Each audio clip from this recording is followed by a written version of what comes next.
I was granted early access to Season 3, a huge thanks to NetEase, and I've been deep diving into Jean Grey. She's incredibly powerful, I think you're going to see a lot of her. The team did some really creative things with her kit, and since getting access, I've spent my time testing her attacks, breaking down her damage, learning how her playstyle flows, how the kit works. There is a lot to talk about Combo's potential raw numbers, and I am confident this early guide is going to give you a very strong foundation. There's a ton in here, so a quick heads up. Early access is kind of limited. Everyone wants to play Jean Grey. I get it, so I locked myself away in the Nerd Lab, custom matches with bots, practice range, the whole deal, just to get you as much real insight as possible. I'll be doing a full updated guide when the season comes out, because there's still a few unknowns, but at the end of this video, I also want to talk about the design of Jean Grey. I've had the privilege of speaking with a lot of developers over the years in different games. Their inspiration, their thought process, what they envision, and what NetEase did with her is honestly really special, how they brought it together, and once I go through her full kit, I think you'll agree. We'll talk about that at the end, so right now, let's have some fun and get into it. She comes in as a 275 health point duelist. All damage that she deals is 10% more. She's the anchor of a new team up with Wolverine that we'll briefly go over, but the numbers I have in here are counting the 10% added in. So if attack does 55, it really does around 50. Her primary attack is Cosmic Flames. Launch a fiery projectile forward, applying 1 spark to enemies hit. Critical hits apply 2 sparks. At 3 sparks, Phoenix triggers a fiery explosion that applies 1 spark to enemies around and gives herself healing over time. Sparks from explosions will not stack within a brief period. Starting off, the attack is hit scan. It deals 55 to the body, 110 to the head. Here's the crazy thing though. Her max fall off distance to deal max damage is only 10 meters. Past 10 meters, that 110 damage that you deal to the head starts getting fall off. It'll go to 108, 105, 90, and so on. Eventually, it hits what's called the damage floor, meaning at this distance, at this point and past it, it's just going to deal the same damage. That floor is 30 meters. 30 meters and beyond, her attack deals 66 damage to the head, 33 to the body. So you're dealing 60% of her full damage past 30 meters. That isn't the full story, but it is important to know. We then have the sparks and the healing over time. Every time you land a shot on an enemy, above their head, a Phoenix symbol appears that starts filling in. It has 3 sections. Once the symbol is complete, its max, it creates an explosion. A critical hit applies 2 sparks. A body shot applies 1. Getting a total of 3 fills up the symbol, creates the explosion. When a spark is applied, it lasts for 5 seconds over your enemy. Within 5 seconds, you need to hit him again to keep adding. So if the first shot was a body shot, it lasts for 5 seconds. And in those 5 seconds, you land another body shot. It resets the 5-second counter to land the final one.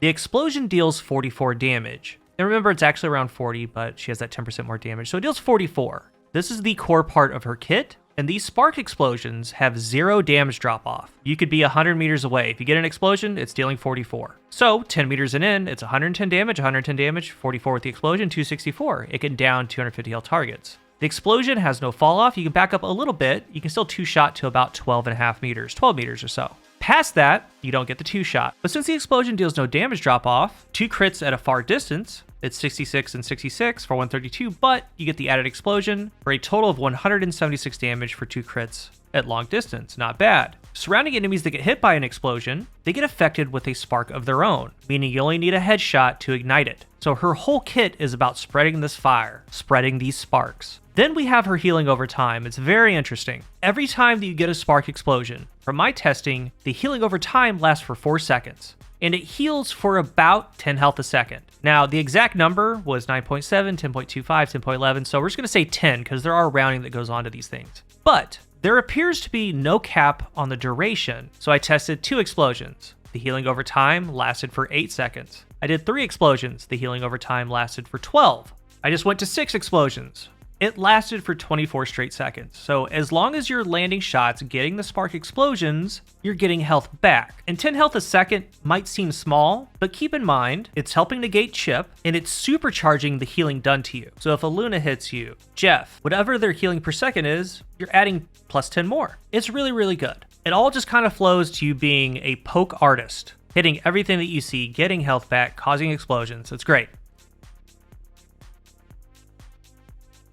Next, we need to talk about the melee. So this isn't listed on most heroes. It's not listed on Jean Grey Phoenix, and all heroes have some form of melee. But hers is special in one way, and the other way, I think it might be a bug. When you melee, Phoenix Force is the one who melees, and every time you land a melee hit with her, you get a spark stack, which is super cool. Each melee deals 38 damage, So in close range, you can land a headshot in a melee, 110, then 38, plus the explosion for 44. Or you can land 3 straight melees in a row, giving you an explosion. So 38 times 3 and then 44, so 158 damage on 3 straight melees. 3 straight melees from, let's say, Thor is 135. But here's the cool thing, the funny thing, and I actually hope that this is how it's supposed to be and they keep it. With all heroes, you press melee, you hold the melee button, they do their melee animations, you see the speed. But for whatever reason with Jean Grey, if you spam the melee button, she actually melees faster.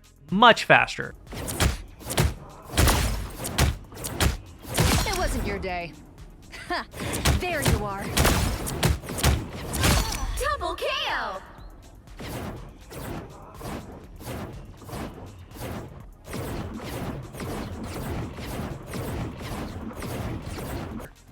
It's really cool and it's actually useful. If someone gets close to you, you can spam this melee, 1, 2, 3, boom, boom, boom, get great damage. The full combo is 158, you add in a headshot, it's 268. But just in practice, I found this faster melee really useful because you can spam it to get explosions. Say you hit them in the body and you need a reload, you need to do a double melee real quick. And remember with the explosions, you get health back, or maybe they had a spark, they started getting close. It's just very, very cool. I'm not sure if it's intended. I hope that it is. It's great. But she melees so much faster if you spam the button. And it applies those sparks. Next is Telekinesis Burst. Mark a targeted area with psionic energy, followed by a series of fiery explosions. The first blast stuns enemies, while the next 2 explosions inflict slow. It applies 1 spark to enemies hit. So it's your right click, it's on a 10-second cooldown. With how this attack works, wherever you hit, it drops the first explosion, and that's the one that stuns. And then 2 more pop out in a line away from it, away from you. These other 2 explosions inflict slow. This attack is also hit scan. It's point and shoot. So you aim, drop it on the ground, that's where it starts. Then explosion 2 and 3 goes. If you hit an enemy, the first explosion drops at their feet, then goes out. Each explosion, when hit by it, adds a spark to the enemy. So it is possible for one enemy to hit all 3 to trigger an explosion. Damage-wise, it was hard to test, but I believe that I got it. I'm pretty sure each ground explosion deals 22 damage. Actually 20, but with the anchor bonus, 22 damage. So each hit can apply a spark if they get hit by them, and if you get an explosion, it can spread spark to others. It's great for grouped enemies, I'll show that in a second. And 22 damage seems so small, but it's not, because it's the full package of what the ability does. The first ground explosion stuns. It's a CC. I even got it in a test match versus a Doctor Strange. Remember, it's hit scan, point and shoot. It stunned him out of his Eye of Agamotto.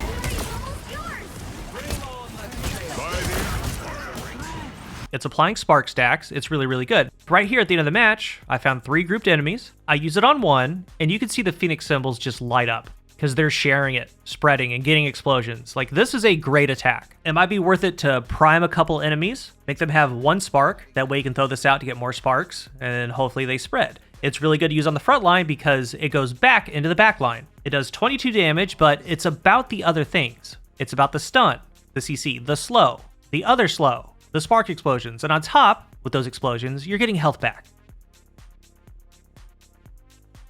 Dark Ascent, it's your E, you merge with Phoenix. Entering a state of free flight, you gain a movement boost while continuously replenishing ammunition. So this is how you get to high ground, this is your mobility, how you just get around. It's how you create space versus brawlers. You jump up, back and away from them. And while in this state, you move faster and you regenerate ammo. So it's pretty cool that you can spend a lot of your ammo, maybe 7-8 shots, reposition, relocate, and as you're going there, you're reloading, back to full ammo. The flying state is on a meter like most flying heroes that have a speed boost, like Johnny Storm. You use it, when not in use, it passively regenerates. It's a ton of mobility, it's great.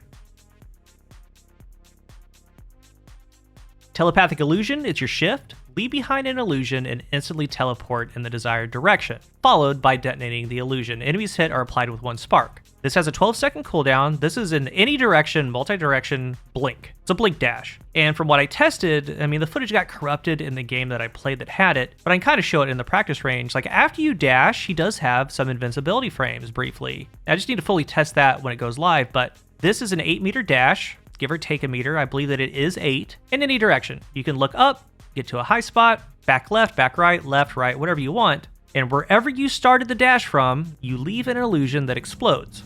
This explosion deals 55 damage, and it has no fall off from the center. So if they get hit by it, it's the full 55, and it applies a stack of spark, meaning you're getting chains going, you're ending chains. The entire engine of her kit are these sparks and these explosions. This is another way to do it. So it's great for when you're being rushed down, say a Captain America or a Thor, another DPS, they're running straight at you, maybe a magic. You can blink out of the way. If it's in a straight line, you can blink straight back. That way they just run into it and you get your hit going, get the explosions going. It's also great to pair with her movement, the Dark Ascent, because you blink in a random direction and you take to the air. And remember, the Dark Ascent gives you a little bit of a movement boost. So you can blink kind of back, then fly around, move around corners, get to cover. It's a great utility, that entire combo to get away. I mean, in frantic fights, run in, blink, it's like dropping a mine. You blink to the other side. That way, everything in the middle and the bulk of the fight, you get tags on. So it is movement, it is evasive, it can deal damage, it can be used to bait. It's another great ability. Her team-ups with Wolverine, and I plan to cover all these later, but really quickly, it allows Wolverine, after using Feral Leap, to be on fire. And anything he gets close to, it burns them. He doesn't have to attack them, he just needs to be close. And it deals percentage health-based damage, while in the state, hits give him lifesteal. Anything of his kit. It's very strong from what I can see, and I'll dive more into it later and even more when the full build comes out. Her ultimate is Endsong Inferno. Soar into the sky with the Phoenix and crash down onto a selected area, dealing devastating damage to enemies while creating a shockwave that destroys enemy summons, shields, and any bonus health. Enemies hit are applied with 1 spark. So, as of right now, I can give you an overview. There's a lot of numbers that we just don't know about, but what I can say on how this works, wherever you pop the ultimate, a Phoenix Force symbol replaces you, because she goes up into the air, and wherever you end your ultimate, you come back to this point. So if you were up in the air by your Ascent, that's where you come back to. But you pop the ult, she goes in the air, you direct it. Once you land and hit the ground, the most damage is dealt like in a 5-6 meter radius, but a shockwave goes out around you. And from what I tested, about 40 meters in every direction. The closer the enemies are to the center, the impact point, the more damage you deal. That's how you get your downs. But the further away, it's way less damage, but anything hit gets a spark applied to them. This shockwave destroys all summons, shields, and bonus health. So a Penny Nest, Penny Mines, Groot Walls. Doctor Strange has his shield up, it's down now. Emma, Captain America's shield.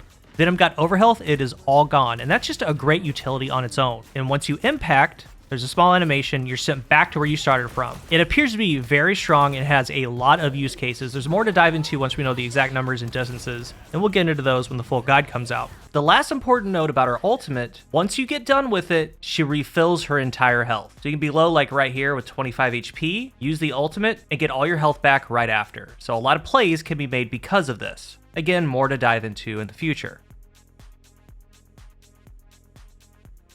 So here's how I want to end this little early preview guide, and what I think is really cool with what the developers did with Jean Grey Phoenix Force, how they designed her. This season has Jean Grey versus Hela, the nullified Hela, and we saw it in the trailer in the opening scene. I've seen some people say, oh, she's just like Hela, a better Hela, or maybe a worse Hela. That's because she is. The common battle in stories is light versus dark. And what they did is they made a, quote, light version of Hela. That's Jean Grey. So let's break that down. Both of them are hit scan. Both of them apply devastating explosions. Except Jean Grey Phoenix applies the explosions to the enemies that are alive. Hela's big explosions come from the crows that come up after she gets KOs. Both have a movement tool to get to high ground that has movement, but Phoenix is visible and has light. Meanwhile, Hela is dark and shielded. Both have an anti-CC ability. Phoenix at the end of her dash, and Hela while in her crow state. Both have a CC stun. Hela has the Soul Drainer, which she throws out that can stop an enemy ult, stop an ability. Jean Grey has a Telekinesis Burst. She can throw it out, the first explosion on the ground stuns. When they use their ultimate, both go straight up into the air and start searching around.